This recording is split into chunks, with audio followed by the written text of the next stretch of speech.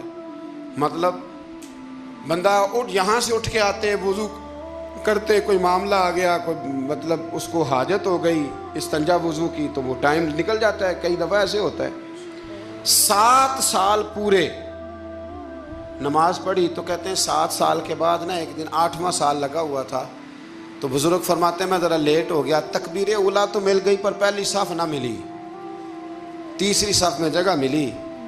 بزرگوں کے تقوی دیکھیے گا. فرماتے تیسری صف میں نے نماز پڑھی تو میرے دل کے اندر خیال آیا یار لوگ کیا سوچیں گے کہ اتنا اچھا اس کا ریکارڈ تھا, پہلی صف میں یہ نماز پڑھتا تھا, تو آج تیسری صف میں لوگ کیا سوچیں گے. فرماتے ہیں جب یہ لفظ زبان پہ آیا تو میرا ضمیر بول پڑا, جب یہ سوچ دل میں آئی تو میرا اندر تڑپ اٹھا, چھم چھم میرے آنسو نکلنے لگے, میں رویا. اور فرماتے ہیں لوگ چلے گئے اور میں نفل پڑھتا روتا رہا. میں نے کہا اللہ مجھے یوں لگتا ہے وہ 7 سال تک پہلی صف میں جو نمازیں پڑھتا رہا وہ تو لوگوں کو دکھانے کے لیے پڑھتا رہا. فرماتے ہیں میں نے 7 سال کی نمازیں قضا پڑھی, قضا نمازیں پڑھی, اس لیے کہ مجھے سمجھ آئی کہ وہ نماز اللہ کی رضا کے لیے نہیں تھی, وہ تو بندوں کو ریکارڈ بنانے کے لیے تھی. تو میں نے وہ 7 سال کی نمازیں قضا پڑھی. اور فرماتے ہیں اب دوبارہ سے جب میں جاتا ہوں تو پھر میں اپنے دل پہ غور کرتا ہوں کہ پہلی صف تکبیر اولا پر یہ بتا نیت کیا ہے, یہ بتا کہ تیرا ارادہ کیا ہے. شیخ سعدی فرمایا کرتے تھے تیرے وجود کا قبلہ تو سیدھا ہے, دل کے قبلے کی بھی بات بتا. تیرے وجود کا قبلہ درست ہے پر دل کے قبلے کی بھی, ہاں خودی کا سر نہاں لا الہ الا اللہ, خودی کا تیغ فساں لا الہ. یہ دور اپنے ابراہیم کی تلاش میں ہے. صنم کدا ہے جہاں لا الہ الا اللہ, صنم کدا ہے جہاں لا الہ الا اللہ. اور اگرچہ بت ہیں جماعت کی آستینوں میں پر مجھے ہے حکم ازاں لا الہ الا. تو یہ جو ہمارا مزاج ہے نا لوگوں کو دکھانے کا, بتانے کا, سنانے کا. بزرگ تھے حضرت ابو مرتعش ان کا نام تھا. وہ فرماتے ہیں میرا 4تھا 5واں حج تھا, نفلی حج کرنے کے لیے میں جا رہا تھا. تیاری میری مکمل ہو گئی تھی, 2-4 دنوں میں میری روانگی تھی, ارادہ میرا مضبوط تھا, معاملات سارے طے ہو گئے تھے, بس میں جانے کے قریب تھا. فرماتے ہیں کہ میں ایک دن گھر میں بیٹھا تھا, اماں جی نے نا کہا بیٹا ذرا پتر ذرا پانی کا پیالہ دینا. تو فرماتے ہیں میرے دل میں خیال آیا کہ ایک تو میں عالم ہوں, صوفی ہوں, درویش ہوں, مولوی ہوں, اور دوسرا یہ کہ میری کل پرسوں تیاری بھی ہے, تو پانی تو چھوٹا بھائی بھی دے سکتا ہے, یہ کام کو بچہ بھی کر لے گا. میں نے چھوٹے کو اشارہ کیا ذرا پانی دینا, وہ گیا اور مٹکے سے پانی بھر کے اماں کو دے دیا. کہتے ہیں جب اس نے اماں کو پانی دیا نا تو میرے اندر پھر مد و جزر شروع ہوا, پھر میری ضمیر کی آوازیں اٹھنے لگیں, پھر اندر سے بلندی ہونے لگی, پھر آوازیں آئیں, اور پھر میں نے اعلان کیا. میں نے کہا خو یہ کیا ہوا, سینکڑوں اور ہزاروں میل حج کرنے کے لیے جانا میرے لیے آسان ہے, اور یہ 2 قدم اماں کو پانی دینا میرے لیے مشکل ہے. یہ کیا بات ہوئی؟ حالانکہ حج کرنے سے بھی اللہ نے راضی ہونا تھا, اور اماں کو پانی پلانے سے بھی اللہ نے راضی ہونا تھا, پر یہ میں کس جگہ کھڑا ہو گیا ہوں کہ سینکڑوں میل اور ہزاروں میل جا کے حج کرنا میرے لیے آسان ہے, لیکن پانی بھر کے لانا میرے لیے مشکل ہے. چند قدموں کے فاصلے پہ مٹکا پانی کا پڑا ہے.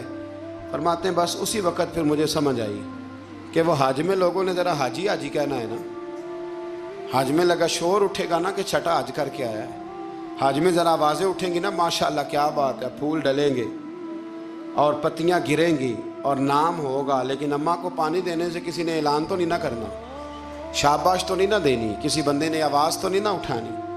فرمایا میں اسی وقت اسی لمحے اٹھ کے ماں کے قدموں میں بیٹھا اور پیر پکڑ کے کہا اماں مجھے معاف کر دے, ماں کہنے لگی بیٹے کیا ہوا؟ میں نے کہا ماں مجھے سمجھ آ گئی، آج میرا نفلی ہے، میں اس سال نہیں جاؤں گا، اگلے سال جاؤں گا۔ اب یہ پورا سال میں تیری نوکری کروں گا، میں تیری خدمت کروں گا، تیرے پیر دباؤں گا، تیرے لیے کھانا لاؤں گا، میں تیری ڈیوٹی کروں گا، اس لیے کہ مجھے سمجھ آئی ہے کہ نیکی کا تصور اصل میں ہے کیا۔ ہم بالعموم وہ نیکی کرنے جا رہے ہوتے ہیں جو نیکی بھی ہوتی ہے اور دنیا میں اس کا نام بھی ہوتا ہے، تذکرہ بھی ہوتا ہے، اس کی وجہ سے ہمارا قد بھی اونچا ہو رہا ہوتا ہے۔ حالانکہ نیکی کا تصور تو بڑا چھوٹا سا ہے، کل معروف صدقہ، مسکرا کے ملنا بھی نیکی، رزق حلال کما کے بچوں کو کھلانا بھی نیکی، گلی سے پتھر اور کانٹا اٹھا دینا بھی نیکی۔ پر ہمیں تو کوئی لمبی چوڑی نیکی چاہیے، کوئی بڑی نیکی چاہیے۔ اس لیے بہت سارے ایسے لوگ ہیں جو نیکیاں ان کی پہنچ میں ہوتی ہیں وہ نہیں کرتے۔ نبی کریم علیہ السلام نے ایک جنگ کے موقع پہ اعلان کیا کہ ہر بندہ چندے میں حصہ دے، قحط کا زمانہ ہے، بہت زیادہ مال کی ضرورت ہے، ہر آدمی آئے، حصہ ڈالے، آگے بڑھے۔ جب سرور دو عالم صلی اللہ تعالیٰ علیہ وسلم نے یہ اعلان فرمایا، حضور نے حکم دیا، تو بڑا بڑا مال دیا۔ حضرت عثمان غنی نے کئی سو اونٹ دیے مال کے بھر کے، حضرت صدیق اکبر نے بھی بڑا دیا، فاروق اعظم نے بھی آدھا مال دیا، حضرت عبد الرحمن ابن عوف جیسے لوگوں نے ہزاروں اور لاکھوں دینار دیے۔ ایک غریب صحابی تھے، وہ فرماتے میں نے زور سے عصر تک یہودی کے باغ میں مزدوری کی، چند کلو کھجوریں ملی تو لا کے میں نے حضور کی بارگاہ میں نذرانہ پیش کیا۔ فرماتے میرے دل میں خیال تھا کہ وہ میری اٹی کیا کرے گی، میرا ایک قطرہ کیا کرے گا، جہاں لوگوں نے لاکھوں دیے، ہزاروں دیے تو کیا بنے گا۔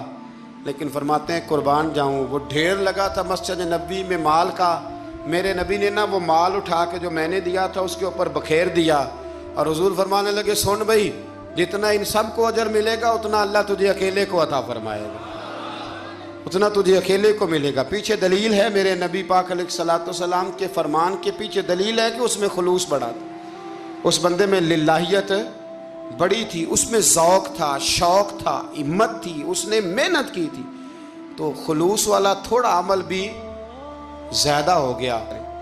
اب جب نماز کی نیت کے لیے کھڑے ہوں تو پھر ایک دفعہ نیت، یہ جو نیت ہوتی ہے نا نماز کی، اس کا مقصد بھی یہ ہوتا ہے کہ ذرا نا جسم کا قبلہ بھی ٹھیک کر لو اور ارادے کا قبلہ بھی ٹھیک کر لو، ذرا نا درست کر لو اپنے آپ کو۔ نیت المومن خیر من عمل، مومن کی نیت اس کے عمل سے بھی بہتر ہوتی ہے۔ دعا کرتا ہوں اللہ کی بارگاہ میں اللہ ہمیں اپنی اور اپنے محبوب کی رضا نصیب فرمائے۔ آخر دعوانا ان الحمدللہ۔